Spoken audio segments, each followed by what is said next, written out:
উত্তরপ্রদেশে কানপুরে ভেঙে পড়ল ট্রেনিং এয়ারক্রাফট। দুর্ঘটনায় দুই পাইলটের মৃত্যু হয়েছে। কানপুরে গঙ্গা ব্যারাজ এলাকায় ঘটেছে দুর্ঘটনা। ये 2 लोगों की डेथ हो चुकी है। इसमें एक इंस्ट्रक्टर थे, ये सचिन भाटिया गुजरात के रहने वाले हैं, और ये अभिषेक पुजारी हैं, ये कर्नाटक के, ये ट्रेनी थे। और इंस्ट्रक्टर और ट्रेनी दोनों जो है 11:30 बजे इन्होंने टेक ऑफ करा है।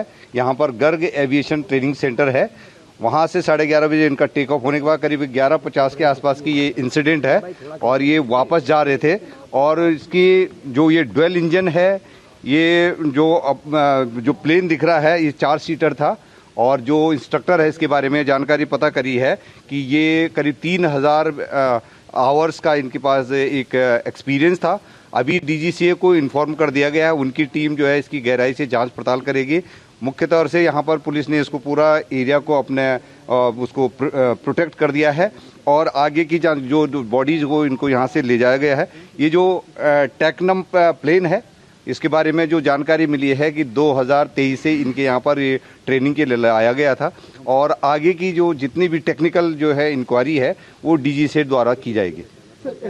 পুর নিয়োগ দুর্নীতি মামলায় এবার সিবিআই স্ক্যানারে কামারহাটি পুরসভার 3 জন কর্মী। আজই ওই 3 জনকে তলব করেছে সিবিআই। তাদের চাকরি কিভাবে হয়েছে তা নিয়ে জিজ্ঞাসাবাদ তাদের করা হতে পারে। আমাদের প্রতিনিধি আবির দত্ত এই মুহূর্তে সরাসরি রয়েছেন আমাদের সঙ্গে। আবির, এর আগে দক্ষিণ দমদম পুরসভার ভাইস চেয়ারম্যান নিতাই দত্তকে জিজ্ঞাসাবাদ করা হয়েছে, একাধিক পুরসভার কর্মীকে জিজ্ঞাসাবাদ করা হয়েছে। এই যে কামারহাটি 3 জন কর্মীকে আজ ডেকে পাঠানো হয়েছে, কি কারণে তলব? দেখো, কামারহাটি পুরসভার 3 জনকে আজকে ডেকে পাঠানো হয়েছে। এর মধ্যে 2 জন ইতিমধ্যে এসে পৌঁছেছে, এমনটাই জানা যাচ্ছে।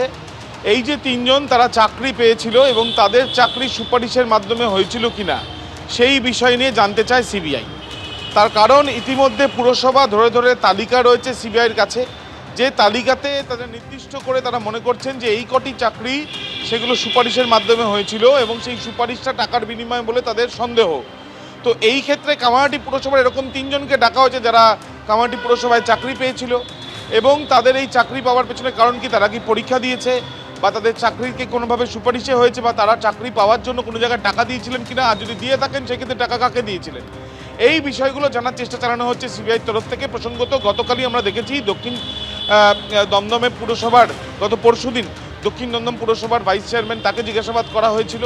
বেশ কয়েকজন আধিকারিক কর্মীকে জিজ্ঞাসাবাদ করা হয়েছে। এবার চাকরি পেয়েছে এরকম 3 জনকে কিন্তু জিজ্ঞাসাবাদ করা হচ্ছে যারা কামারহাটি পুরসভায় চাকরি পেয়েছিল, এমনটাই জানা যাচ্ছে সিবিআই সূত্রে।